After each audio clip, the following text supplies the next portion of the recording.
Bonjour, bienvenue sur ce dernier épisode de la semaine pour le JTT de Würth Électronique. Aujourd'hui, nous allons parler des ferrites CMS, technologie, usage et sélection. Je suis Sylvain Lebras, ingénieur d'application pour Würth Électronique et ancien designer.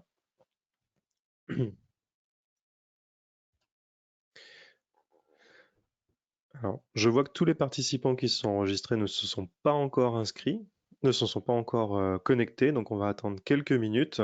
Je vous laisse prendre connaissance de l'agenda et on va dans quelques instants commencer pour aller essayer de comprendre un petit peu ce composant magique qui va vraiment vous permettre de faire des merveilles en CEM, tout en pénalisant relativement peu à la fois le coût de votre système et l'encombrement.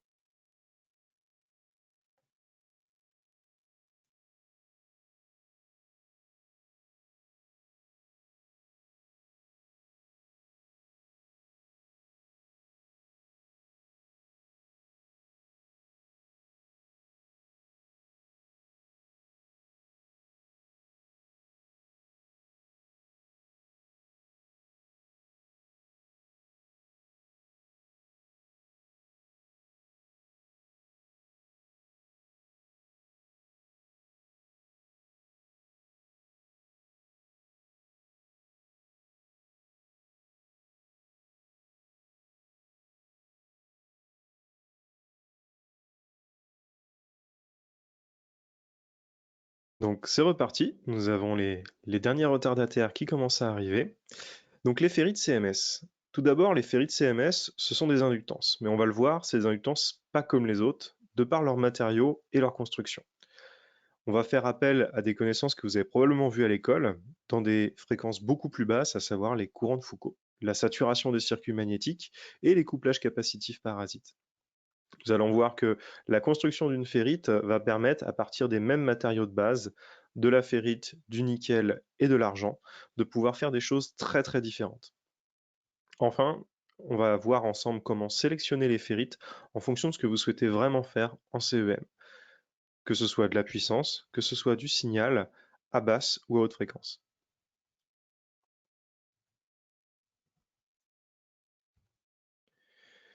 Donc, les ferrites CMS, des inductances pas comme les autres, pourquoi? Une ferrite CMS commence en basse fréquence par être purement inductive. À savoir, on peut même déduire sa valeur inductive de par sa courbe d'impédance. Vous voyez ici la flèche bleue ainsi que la courbe bleue. La flèche et la courbe bleue modélisent la contribution inductive à l'impédance. Donc il faut savoir qu'en noir, vous avez la somme de l'impédance, vous avez la somme d'impédance de la ferrite, à la fois son comportement inductif en bleu et son comportement résistif en rouge. À plus haute fréquence, vous voyez également qu'on va avoir une baisse de la valeur d'impédance. Cette baisse de la valeur d'impédance, elle est liée principalement à l'apparition de comportements capacitifs parasites qu'on verra un petit peu plus tard. Donc, j'ai fait l'exemple ici de calculer la valeur inductive d'une ferrite CMS tout simplement en prenant l'équation de la valeur d'impédance d'une inductance, donc à savoir L est égale à la valeur d'impédance de l'inductance mesurée divisée par la pulsation. Ici, je me suis mis à l'endroit où j'ai 10 ohms pour une fréquence de 4 MHz. 10 ohms, 4 MHz, multiplié par 2π pour passer à la pulsation, et je me retrouve ici directement avec la valeur de 0,4 microhenry. Donc cette ferrite est, tout du moins en basse fréquence, approximable assez simplement par une valeur de 0,4 microhenry. Lorsqu'on monte en fréquence, on va s'apercevoir qu'un deuxième comportement, la courbe rouge, qui monte jusqu'à dépasser directement la valeur 1 d'impédance inductive, la valeur de réactance, c'est l'apparition d'un comportement résistif dans la ferrite. C'est pas forcément ce qu'on va chercher pour stocker de l'énergie, mais ça va être très très intéressant pour l'usage principal d'une ferrite, à savoir la CEM et la dissipation de l'énergie. Donc, on va s'appuyer sur la perméabilité complexe du matériau. Un matériau ferromagnétique va avoir deux courbes principales. Le mu prime, à savoir la capacité à stocker, qui est la courbe en rouge, et le mu seconde qui est la capacité à dissiper. Dissiper, on va dissiper sous forme d'énergie, et principalement au travers des pertes par courant de Foucault. En fonction du matériau, les gammes de fréquences, les perméabilités relatives vont varier. En l'occurrence, ici, j'ai décidé de vous représenter deux matériaux qu'on retrouve souvent sous forme de matériaux dits haute et basse fréquence. Le manganèse-zinc est plutôt défini comme étant un matériau basse fréquence, tandis que le nickel-zinc est un matériau plus haute fréquence. Vous voyez que pour du stockage d'énergie, la courbe en trait plein, le manganèse-zinc va permettre d'avoir une valeur inductive importante pour un seul tour, ce qui est très utile en stockage. Le nickel-zinc a une valeur d'inductance un peu plus faible par tour, mais va être capable de stocker efficacement de l'énergie jusqu'à plus haute fréquence. Quand on parle aujourd'hui de systèmes qui vont avoir des fréquences de découpage à plusieurs mégahertz, comme du gallium nitride, on va plutôt s'orienter vers des systèmes de type nickel-zinc. Lorsqu'un matériau n'est plus bon à stocker, il n'est pas bon à rien. En l'occurrence, nous, on va l'utiliser en CEM. Vous voyez la courbe en trait pointillé, c'est la courbe qui va correspondre à la capacité du matériau à dissiper sous forme de perte par courant de Foucault. Cette zone, lorsqu'on a une baisse de la capacité à stocker, on a une augmentation de la capacité à dissiper. Et vous voyez ici, là où le matériau manganèse-zinc va être particulièrement bon de 2 MHz à 20 MHz, le matériau nickel-zinc, quant à lui, va être particulièrement bon de 10 MHz à environ 200 MHz. Alors, un petit rappel sur les pertes par courant de Foucault. Donc voilà l'équation des pertes par courant de Foucault. Alors, ce qui est intéressant ici, c'est pas de revenir sur toutes les constantes qui sont en noir, qui correspondent aux termes dépendants de la géométrie du noyau ferromagnétique et également du matériau, à savoir la conductivité du matériau, la forme des domaines. Mais on va plutôt s'attarder sur deux choses, à savoir le terme en bleu ici, qui est la fréquence au carré. Donc les pertes par courant de Foucault sont proportionnelles à la fréquence au carré. Ils sont également proportionnels à la densité de flux magnétique crête au carré. Donc ça va nous amener à expliquer relativement facilement plusieurs comportements qui sont assez contre-intuitifs pourtant sur des ferrites. Alors, qu'est-ce qui va se passer dans un matériau ferromagnétique? Donc ici, vous avez la modélisation de trois topologies de domaines. Vous avez ici un noyau ferromagnétique massif, ici un noyau ferromagnétique laminé, et ici, un noyau ferromagnétique qui reprend un petit peu les agencements qu'on a dans une ferrite. Donc, le ferrite, qui est le matériau, est un matériau céramique qui va créer une multitude de tout petits domaines dans lesquels l'électricité va pouvoir circuler, mais l'électricité ne va pas pouvoir passer de domaine en domaine. Vous imaginez ici, les zones qui sont modélisées sont des zones dans lesquelles l'électricité peut circuler librement. Plus les zones dans lesquelles l'électricité peut circuler librement sont grandes, plus les pertes par courant de Foucault vont pouvoir se faire à basse fréquence. Et par opposition, plus les pertes par courant de Foucault vont pouvoir se faire à haute fréquence dans un matériau qui est divisé en tout petits domaines. Alors, au milieu de l'écran, vous avez un matériau qui est laminé. Alors, vous avez déjà peut-être vu ça lors de vos études ou lors de votre travail sur les transformateurs. Donc, ici, les transformateurs sont faits la plupart du temps en basse fréquence, donc c'est transformateurs 50 Hz, 60 Hz, avec des tôles laminées. Ces tôles laminées, ici on a un cœur EI laminé, sont utilisés pour une chose bien particulière qui est la réduction des pertes statiques du transformateur et également la réduction des pertes en charge du transformateur. En ayant cette construction-là, on va réussir à réduire les pertes par courant de Foucault tout simplement, puisque les domaines dans lesquels l'électricité peut circuler librement sont réduits à la section d'une feuille. Ici, on a l'explication plutôt pour les ferrites. Donc, j'ai pris l'exemple de ma ferrite de tout à l'heure, avec sa valeur plutôt inductive au début, puis les pertes résistives qui naissent. Ici, à 2 MHz, on se situe vers cette zone-là. La fréquence du flux magnétique crête va être suffisamment basse pour ne pas permettre au courant électrique de circuler dans les tout petits domaines qui sont là. excusez-moi, la fréquence du flux d'induction magnétique crête, de densité de flux d'induction magnétique crête.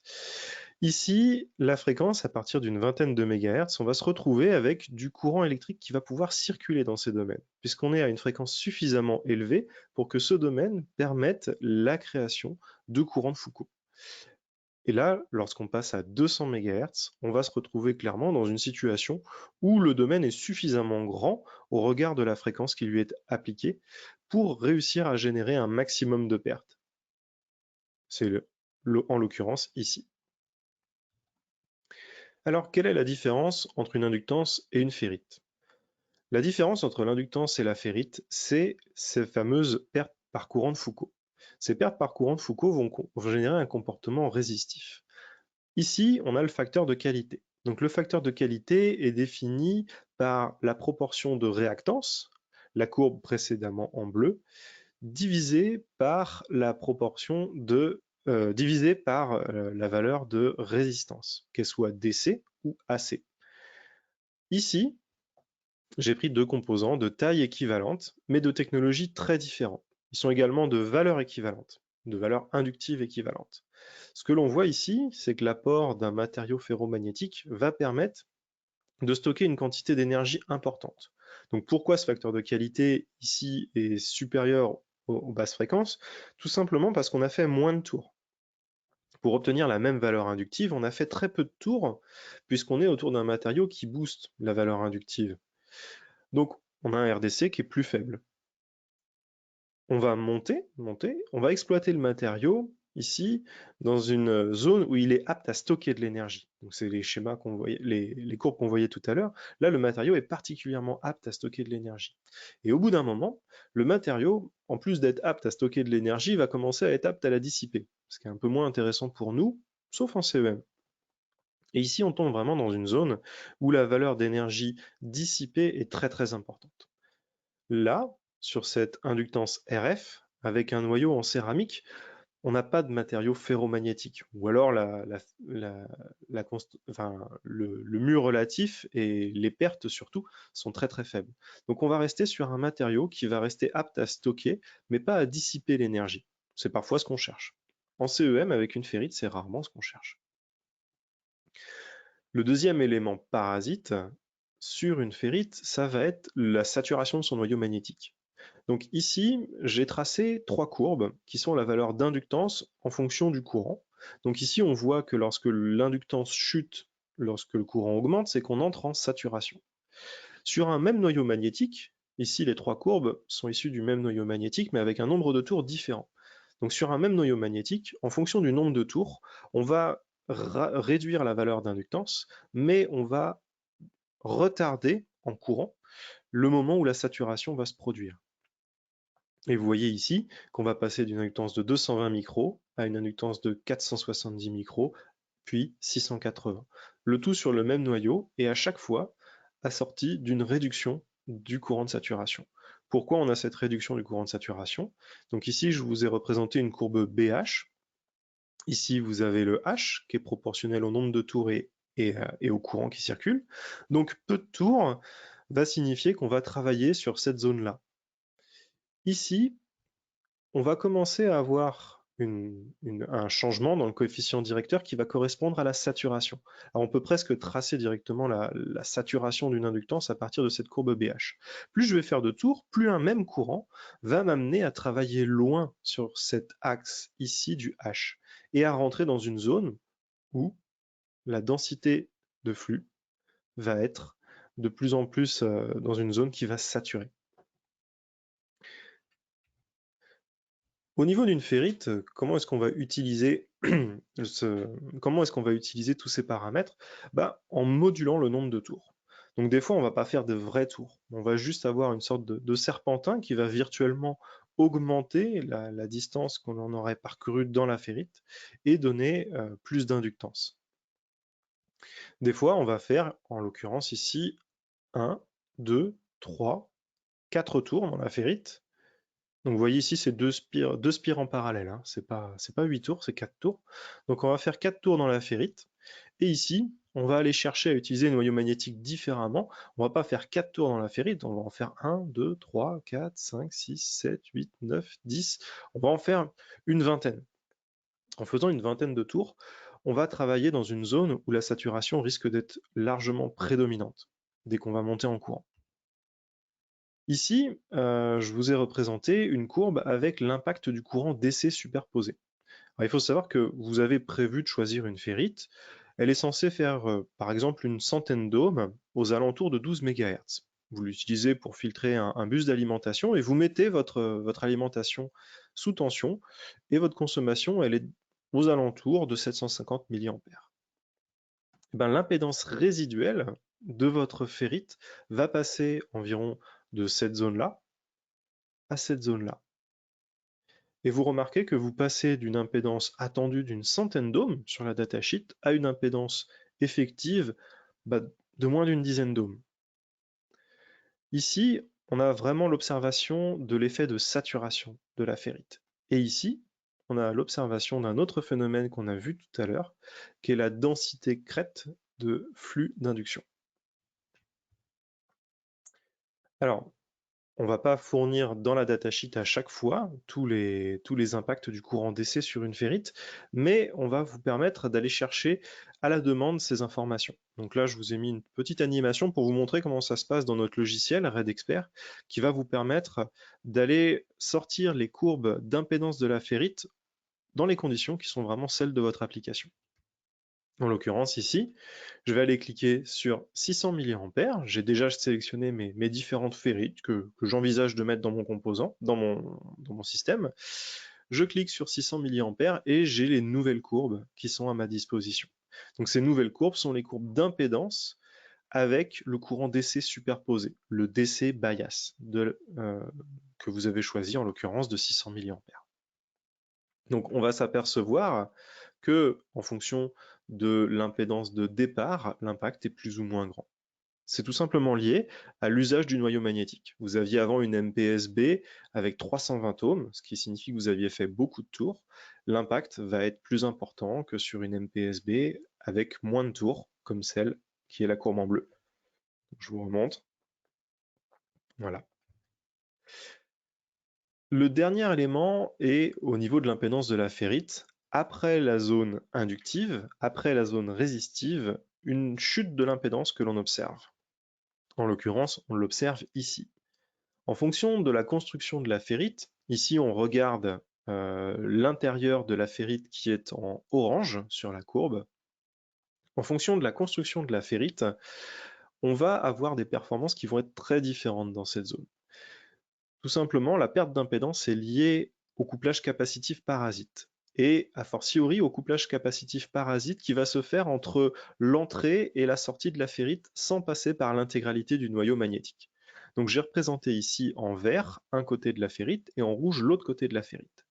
Les endroits critiques sont les endroits qui sont vraiment entre le couplage en rouge et le couplage en vert.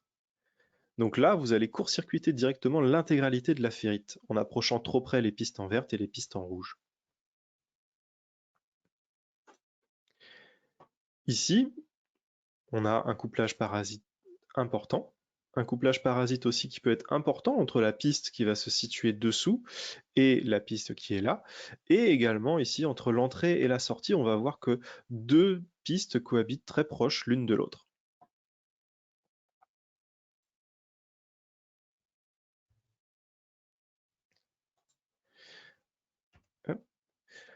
Dans certains cas, on va construire la ferrite d'une manière différente, en l'occurrence ici à 90 degrés. Ce que vous voyez ici, c'est qu'il n'y a pas de raccourci qui peut être pris par couplage capacitif. Vous voyez ici que désormais, l'entrée de la ferrite, de ce côté-là, ne va jamais côtoyer directement la sortie pour favoriser un couplage capacitif. Ici, on regarde la courbe qui est en vert. Et vous voyez qu'à haute fréquence, là où le couplage capacitif est prédominant, on va se retrouver avec beaucoup moins de pertes. On va se retrouver avec beaucoup moins de pertes de valeur inductive, excusez-moi. Et en ayant beaucoup moins de pertes de valeur inductive, on va conserver une capacité à filtrer, y compris aux hautes fréquences. voyez ici, je me suis placé à une fréquence qui, comme par hasard, est pas très très loin d'une fréquence du GPS. On va revenir un petit peu plus tard sur cet exemple précis. Alors, une ferrite, si on part sur une ferrite 805, on a le même volume, on a les mêmes matériaux de base, on va faire, on va faire des spires à l'intérieur en argent, mais en fonction de l'agencement qu'on va choisir, donc par exemple des pistes doubles ou de forte section, des pistes de forte section, une densité importante ou moins importante, ou, comme on l'a vu sur la dernière slide, une construction à 90 degrés qui va empêcher les couplages parasites entre l'entrée et la sortie, on va réussir à avoir des ferrites qui sont tout juste acceptables dans certains cas et qui excellent dans d'autres gammes. Donc, en l'occurrence, ici dans les hautes fréquences. Bien sûr, on ne peut pas avoir de ferrite qui va être capable d'être bonne dans tous les domaines, et c'est toujours une affaire de compromis. À vous de choisir le meilleur compromis pour votre application, mais il faut savoir que si vous voulez de l'impédance à basse fréquence, bah vous allez forcément avoir besoin de faire beaucoup de tours. En faisant beaucoup de tours, ça va impliquer une longueur de fil assez importante. Une longueur de fil assez importante va impliquer du RDC. Donc il y a toujours une histoire de compromis à faire, et c'est à vous de comprendre un petit peu quel va être le meilleur compromis dans la gamme Würth électronique pour répondre à votre problématique CEM précise. Les applications des ferrites en excusez-moi, l'application des ferrites CMS en CEM. On parle souvent de frequency dependent resistor. Alors, j'ai extrait ce morceau de datasheet juste pour vous ressortir un ratio qui est assez intéressant et qui pour moi est révélateur de l'usage d'une ferrite et surtout de son innocuité au regard par exemple du rendement. Donc là, j'ai choisi une ferrite qui est plutôt dédiée pour des forts courants, qui va être utile pour passer plusieurs ampères à l'intérieur. Donc là, en l'occurrence, 3,5 ampères en continu vont générer 40 degrés d'élévation de température. Donc, ça reste quand même raisonnable au niveau d'un composant. Ici, on a un ratio entre la valeur de la résistance DC de 22 milliohms et la valeur de l'impédance maximum à 125 MHz qui est de l'ordre de 13 000. Donc vous imaginez, vous avez un composant qui est plus ou moins un court-circuit en basse fréquence et qui, à haute fréquence, va vous apporter de nombreux décibels d'atténuation à la fois sur vos signaux conduits, mais plus particulièrement sur vos signaux rayonnés. Parce que là, on est dans la gamme des fréquences rayonnées à 125 MHz. L'autre avantage des ferrites en CMS par rapport aux inductances qu'on a l'habitude d'utiliser en filtrage est qu'on va créer un filtre qui est intrinsèquement amorti. En fonction de votre système d'impédance, et particulièrement de votre impédance de charge, vous allez avoir la capacité à créer un overshot en tension. Donc ici, j'ai représenté un filtre LC, donc vous avez L1 et C2, 1 millihenry et 470 nanofarads. Donc je vais créer un système LC oscillant. On a 1 sur 2π racine du produit de LC. En l'occurrence ici, j'ai 1 sur 2π, 1 milli multiplié par 470 nano. Je vais me retrouver avec 7,3 kHz. Alors on n'est pas dans le domaine d'application fréquentielle d'une ferrite, c'est juste pour une illustration et pour vous montrer que plus l'impédance de sortie R2 va être élevée, c'est-à-dire moins je vais prélever d'énergie sur l'oscillation de ce circuit LC, plus je vais avoir un overshot en tension qui va être assez important. Alors vous allez me dire, bon, au final, ça passe pas au-dessus de 0 dB, ça va pas me faire un oscillateur qui va osciller de lui-même. Non, mais si on regarde le signal temporel, ici, j'applique un échelon de tension. J'applique cet échelon de tension à l'entrée au niveau de V générateur et je fais varier ma charge. Donc, plus je vais augmenter la valeur d'impédance en sortie, plus je vais m'apercevoir qu'on a ici un overshot important, une pseudo-période, ce qu'on appelle tout simplement un ringing. Donc des fois vous avez un ringing parce que, comme tout bon ingénieur, vous n'avez pas calibré votre sonde d'oscilloscope depuis les années 90, mais des fois, vous avez également un ringing parce que votre système n'est pas suffisamment amorti. En CEM, ça va créer des résurgences qui sont assez caractéristiques. C'est vrai qu'on a l'habitude maintenant de déchiffrer un petit peu les signatures CEM pour se dire « Ah, là on est probablement sur un ringing du flyback, de l'alimentation ». Donc ici, je voulais juste vous montrer l'impact d'un amortissement insuffisant. Donc là, on parle toujours de facteur de qualité. Avec une ferrite, c'est la même chose. Ici, j'ai un filtrage à plus haute fréquence qui pourrait correspondre au découplage d'un circuit RF par exemple, et j'ai utilisé en rouge une inductance, en bleu la courbe d'une ferrite. Donc je simule les deux, et qu'est-ce que j'observe? J'observe que mon filtre fonctionne bien, moins 50 dB de réjection, et descend, descend, descend, et jusqu'au gigahertz, continue de descendre, mais par contre ici, je vais m'apercevoir que j'ai une très très grosse différence. Bah, reprenons les valeurs caractéristiques de mon filtre. J'ai 1 sur 2 pi racine de LC. Donc ici, j'ai 47 picofarads, oui, 47 picofarads et 100 nano-Henri qui proviennent de ma ferrite. Ça va me donner, comme par hasard, 73 MHz. Tiens, c'est bizarre, le calcul me donne quelque chose qui est consistant avec la simulation. Qu'est-ce qui va se passer ici? Dans un cas, on a une ferrite avec un facteur de qualité à 73 MHz qui est déjà relativement bas. Tandis qu'ici, le facteur de qualité de cet inductance est très très très élevé, à la fréquence de 73 MHz. On dissipe très très peu d'énergie. Donc, que va vous permettre une ferrite? Tout simplement, ça va être de faire du filtrage sans vous soucier de l'amortissement de vos filtres. Donc là, en l'occurrence, vous mettez une ferrite, vous allez vous affranchir de 90% des problèmes d'oscillation dès lors que vous êtes dans sa zone résistive, dès lors que les résonances sont censées se faire dans sa zone résistive. Donc vous voyez ici vraiment la différence entre les deux. On est sur une échelle logarithmique, elle est importante. Fréquentiellement, ça ne va pas forcément vous parler, donc j'ai décidé de faire une simulation temporelle. Donc vous voyez ici ce qui se passe lorsque j'applique un signal plutôt haute fréquence, donc sur le système en rouge, le système oscillant qui est lié à l'inductance, et le système en bleu, le système amorti, qui n'est pas lié à l'inductance. Donc j'applique un signal carré, et ce signal carré va générer des oscillations. On va retrouver la fameuse pseudo-période de 60, la fameuse pseudo-période de 13 nanosecondes qui correspond à la fréquence d'oscillation de 73 MHz. Donc vous voyez, vous arrivez à partir d'une fréquence largement plus faible à générer une oscillation à une fréquence plus élevée.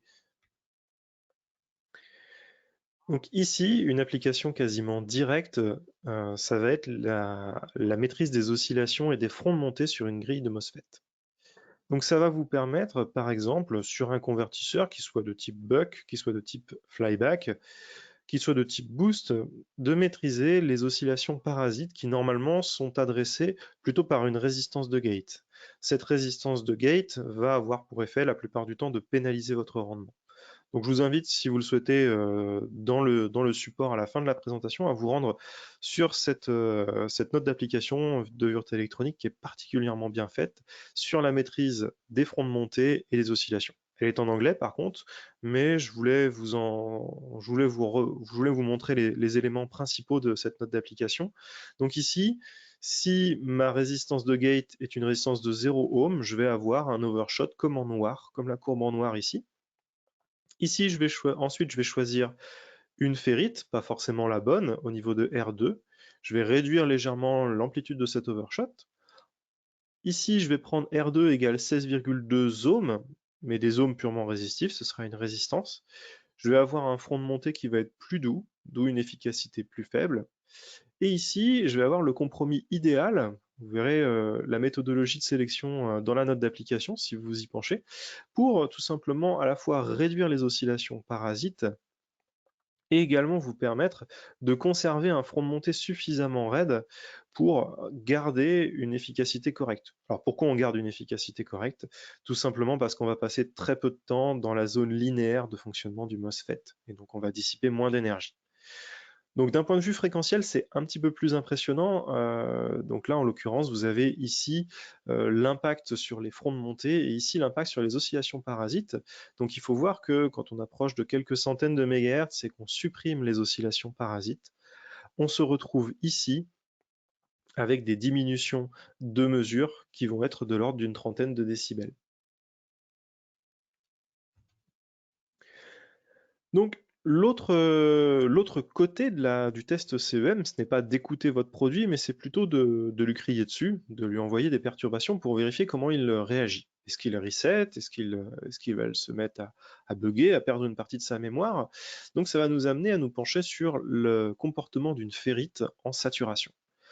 Le comportement d'une ferrite en saturation va être particulièrement intéressant en immunité. On va chercher à ce qu'une ferrite en immunité ne sature pas. Parce que si elle sature, son impédance est très faible et son efficacité va décroître de manière assez dramatique. Et bien là, comme on l'a vu tout à l'heure, c'est toujours une question de compromis. Si on fait beaucoup de tours, on va solliciter le matériau dans sa zone de saturation. En faisant moins de tours, on va réussir à travailler plus dans la zone linéaire du matériau, à savoir en dehors de la saturation. Donc là aussi, une affaire de compromis. On ne va pas pouvoir avoir à la fois de l'impédance en basse fréquence et un comportement de saturation qui sera très retardé en termes de courant. Ici, on va s'apercevoir par contre que les pertes par courant de Foucault, à savoir le terme plutôt lié au BP carré, lui ne va pas trop souffrir, voire même va bénéficier de ce courant qui va être important, tout simplement parce que les pertes par courant de Foucault sont liées au BP carré. Donc ici, il n'y a pas de secret, pour avoir de l'impédance, y compris lors des tests d'immunité, il faut sous-exploiter le matériau en temps normal. Ici, on va pouvoir faire ça en réduisant le nombre de tours ou en augmentant le volume de ferrite.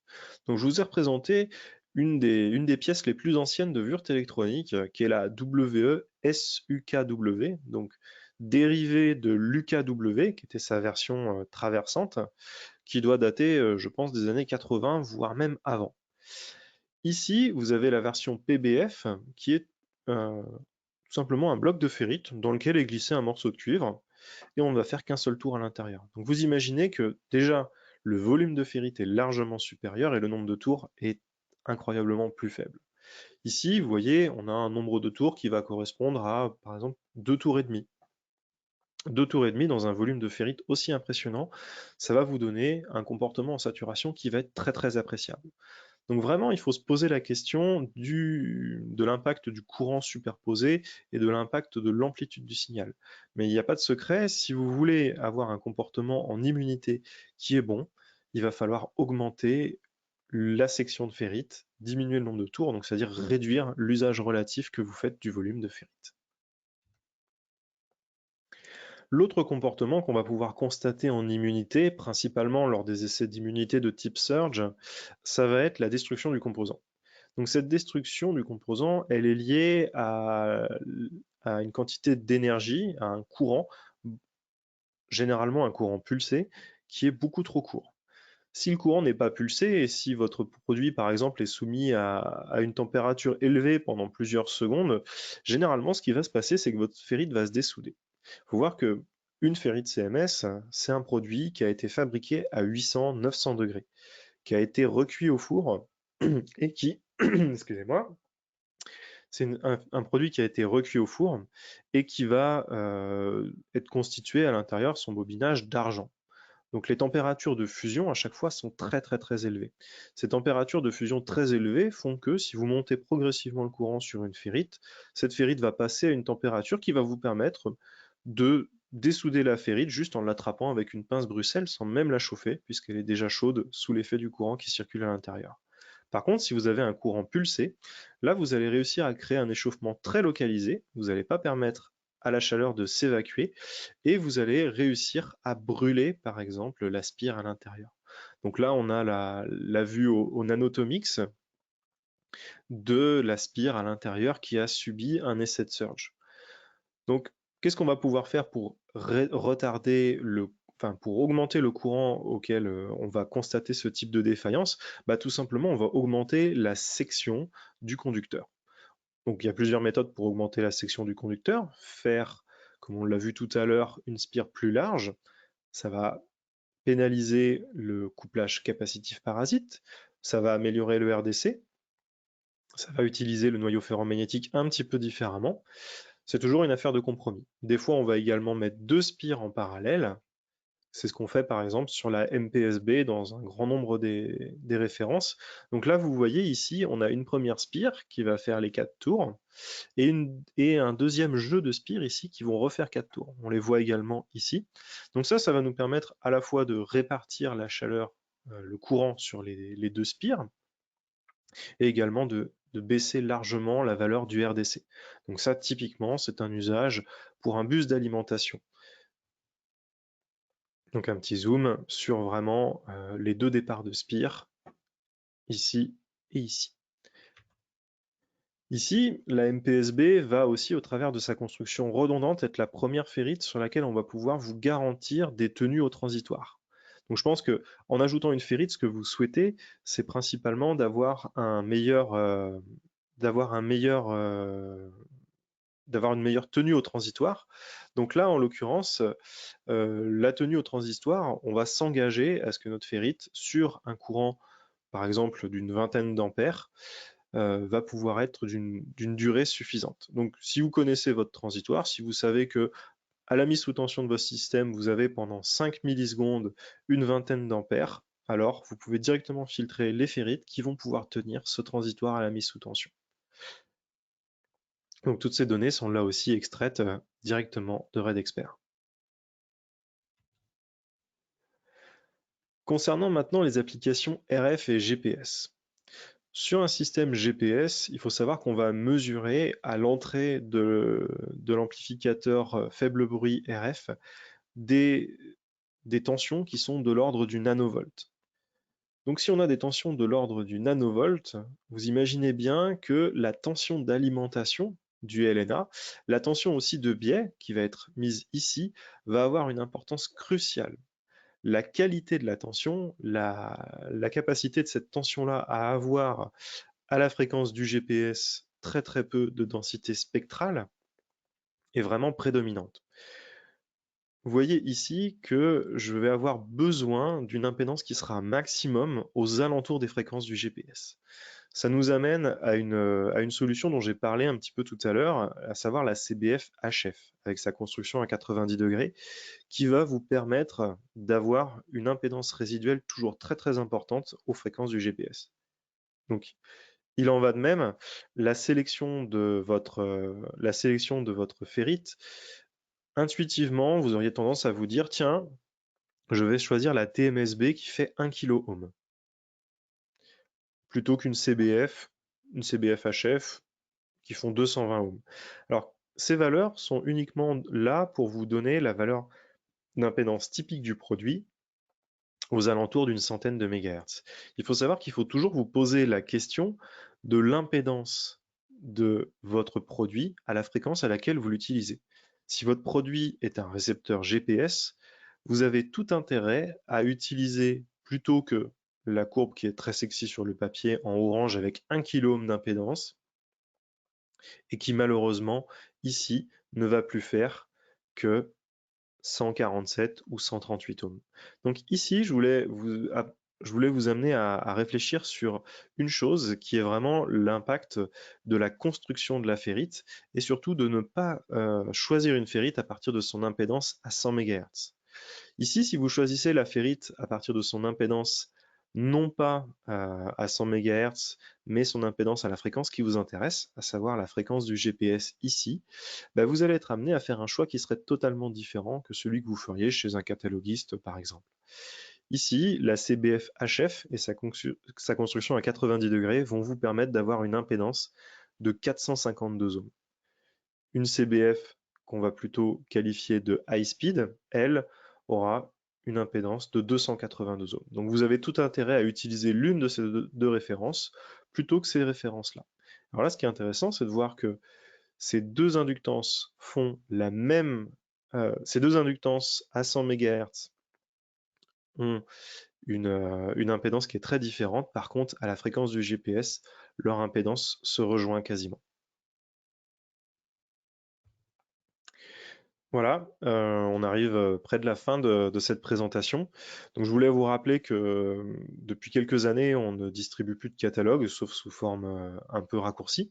Donc notre catalogue et surtout notre datasheet 2.0, désormais, c'est RedExpert. c'est un allié très très important pour tous les designers.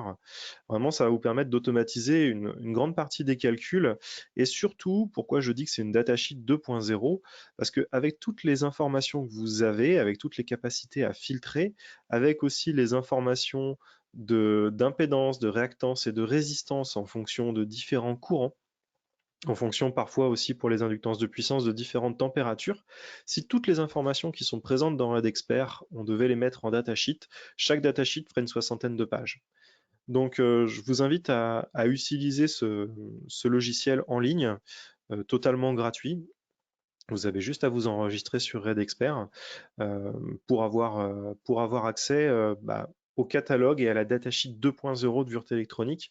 Donc la plupart des captures d'écran que j'ai faites aujourd'hui sont issues de ce logiciel. Donc en tant que designer, c'est vraiment un gros avantage. Pour naviguer un petit peu dans la jungle des références, il faut savoir qu'on a plusieurs milliers de références de ferrite, avec chacune une bonne raison d'être ou de ne pas être dans votre sélection de ferrite à la sortie.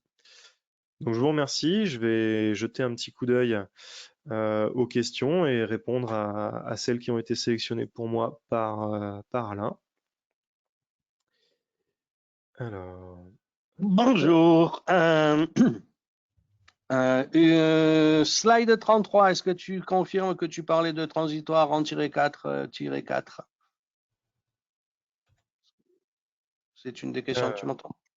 slide 33, 32, 31. Alors, -4, transitoire rapide en salve? Ouais, Oui, transitoire d'accord. rapide en salve différentiel, ça peut également être du surge. Après, l'un va plutôt être de l'ordre de la nanoseconde, l'autre va plutôt être de l'ordre de la microseconde. Donc le problème qu'on aura sur l'ordre de la nanoseconde, ce sera plus de l'ordre de la saturation du noyau magnétique, parce qu'on a quand même beaucoup de tension. On va également avoir de la saturation sur un 61004.5, mais on va avoir une durée suffisante pour avoir tendance à générer ce type de défaillance. Donc là, il faut se poser la question, une décharge électrostatique, la tension est importante, mais la quantité d'énergie et surtout la durée d'application est suffisamment faible pour éviter d'avoir ce type de problème. Ce type de problème est plutôt lié à un test de type 61000-4-5, donc un type surge ou une mise sous tension avec une charge capacitive importante derrière, ou c'est quelque chose qu'on observe aussi, certaines personnes mettent un écrêteur derrière une ferrite. Donc une ferrite standard, souvent avec un écrêteur derrière, elle va plutôt jouer le rôle de fusible. Et là, vous avez quelques exemples de ferrites qui ont joué le rôle de fusible. Ok. Ouais, tiens, une question que beaucoup de gens se posent. Est-ce que l'ajout de trop de ferrite sur le PCB ne risque-t-il pas de faire un effet contraire à celui attendu? Alors, l'ajout d'une ferrite, ça doit toujours être réfléchi. On cherche quelque chose en ajoutant une ferrite. On va chercher une impédance à une certaine fréquence. Ajouter trop de ferrite, il faut voir que, par exemple, si je reprends le schéma un petit peu plus tôt, alors je reviens ici. Ici, vous avez la capacité avec une ferrite à quand même créer des oscillations parasites. Si on regarde ici le facteur de qualité, avec un facteur de qualité, à partir de 20-30, on commence déjà à avoir la capacité à faire des oscillations parasites dans la ferrite. Donc ça va être contrebalancé aussi par le fait que la ferrite, lorsqu'elle va saturer, va avoir moins de problèmes et va plus aller travailler dans sa zone résistive. Donc, j'aurais tendance à dire que dans le doute, il faut mettre une ferrite. Par contre, il faut comprendre aussi que on a besoin d'analyser sa valeur inductive et d'être sûr que les signaux ne vont pas les signaux qu'on va mettre dans la ferrite et les charges capacitives avant et après qu'on va retrouver ne vont pas générer d'oscillations parasites. La ferrite, il faut vraiment la voir, enfin, il faut vraiment réfléchir à en mettre sur tous les signaux qui vont transiter sur une longueur importante. Un signal qui transite sur une longueur importante va pouvoir, au travers de cette longueur importante, faire antenne et émettre dans les fréquences rayonnées. Donc là aussi, il faut penser à choisir sa ferrite, ne pas en mettre partout, mais en mettre à chaque fois qu'on a un signal qui va transiter dans une nappe, qui va transiter sur une grande longueur sur le PCB, qui va transiter vers l'extérieur, et se poser la question, tiens, en CEM, j'ai des raies à cet endroit-là, est-ce que j'ai pas intérêt de les filtrer avec la zone résistive d'une ferrite? D'accord. Question qui sera répondue en privé. Voilà. Bon, je pense que est-ce que les participants ont encore des questions à poser sur la ferrite? Ok. Est-ce qu'il faut placer les ferrites plus au début du signal ou en bout de signal? Il y a débat. Alors, il faut placer les ferrites plus du côté où le signal est généré. Donc le but, hein, c'est de vraiment avoir la ferrite le plus près possible de l'endroit où le signal est généré. Donc si vous avez une ligne de transmission, vous avez généralement un émetteur et un récepteur. Donc avant de rentrer dans la ligne de transmission, il faut mettre une ferrite si elle est nécessaire, parce que vous avez une capacité parasite sur la ligne de transmission. Donc vous avez une ligne de transmission, si vous envoyez un signal avec des fronts de montée à 1 GHz, ce que vous allez créer au travers de la capacité linéique de la ligne de transmission, ça va être tout simplement un courant de retour en mode commun, et là, du coup, vous allez avoir des problématiques de CEM et des émissions au niveau de la ligne de transmission.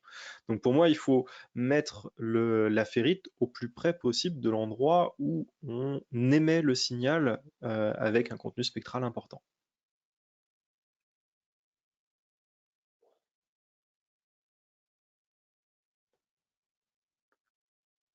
Alors, Euh, Vas-y. on a d'autres questions. J'arrive pas à ouvrir ma fenêtre de questions. Alors, hop, ça y est, j'ai ouvert ma fenêtre de questions. Alors, existe-t-il des courbes de derating en température pour J'ai les ferrites répondu. sur... J'ai répondu. D'accord. Ok.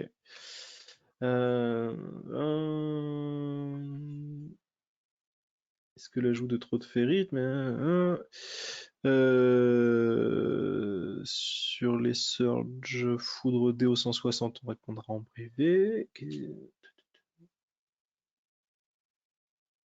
Voilà. Alors pour les gammes de fonctionnement en température, hein, les ferrites, certaines ont été qualifiées, hein, pour information, de -55 à +175. Donc voilà, même si c'est pas toujours écrit dans nos datasheets, ça reste un produit qui, comme je vous l'ai dit tout à l'heure, hein, en dessous de 500 degrés, si vous augmentez progressivement le courant, vous n'allez pas le détruire. Et après, ça reste de la ferrite. Donc pour les limites de température basse, une ferrite, ça va être un petit peu comme tout. Si vous sortez un verre du congélateur, vous avez de grandes chances de le casser, parce que les limites élastiques vont décroître avec la fréquence. Excusez-moi, je mélange tout. Les limites élastiques vont décroître avec la température. Donc là aussi, posez-vous la question des flexions de votre carte. Si vous êtes à -40 degrés, vous avez plus de chances de casser un composant en flexion, en vibration, en essai choc, que si vous êtes à 25 degrés.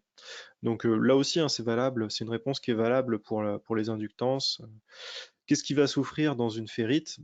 C'est sa limite élastique qui va décroître avec la température. Vous voyez régulièrement des vidéos sur internet de personnes qui s'amusent à congeler des choses, et une fois qu'elles sont suffisamment froides, on les casse assez facilement. Tous les composants électroniques, c'est quasiment la même chose.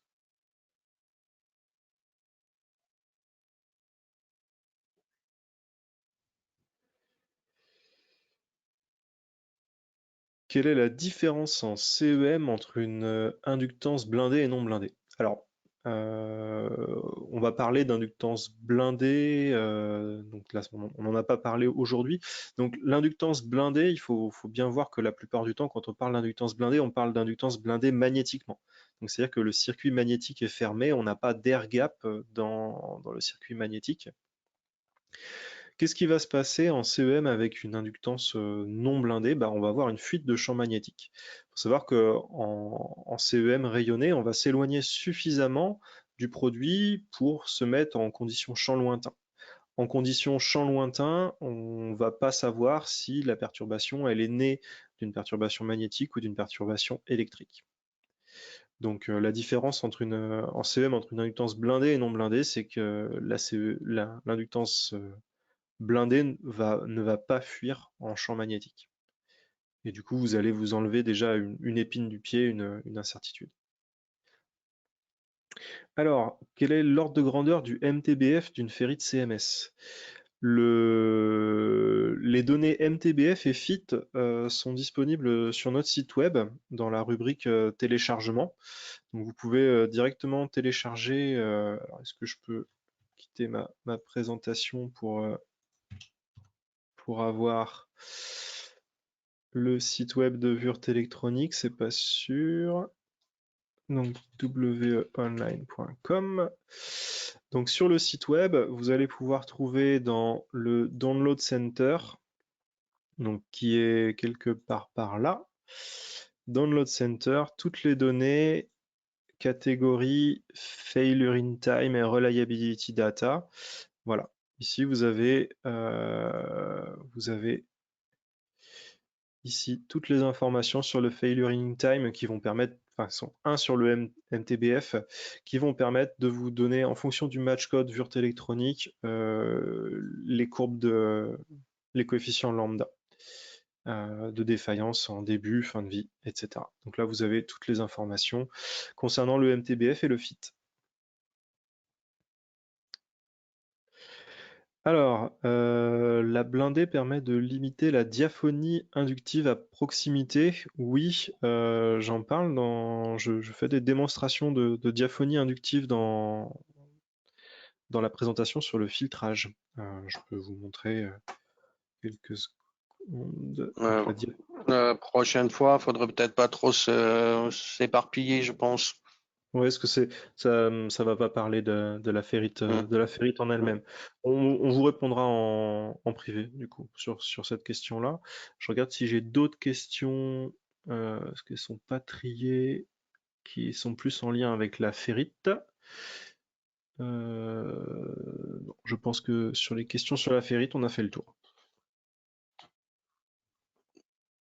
Eh ben, merci d'avoir participé à cet apéro visio traditionnel du vendredi. Si vous avez des questions, n'hésitez pas à nous contacter. Si vous avez des besoins, n'hésitez pas à nous contacter aussi. On est là à votre service. Prenez soin de vous, restez confinés et on vous dit à très bientôt pour le prochain webinaire. D'accord. Bon, bah, merci. Le replay sera disponible dans quelques heures, très probablement, et on vous fera parvenir un lien pour le téléchargement des supports. Merci et bonne journée.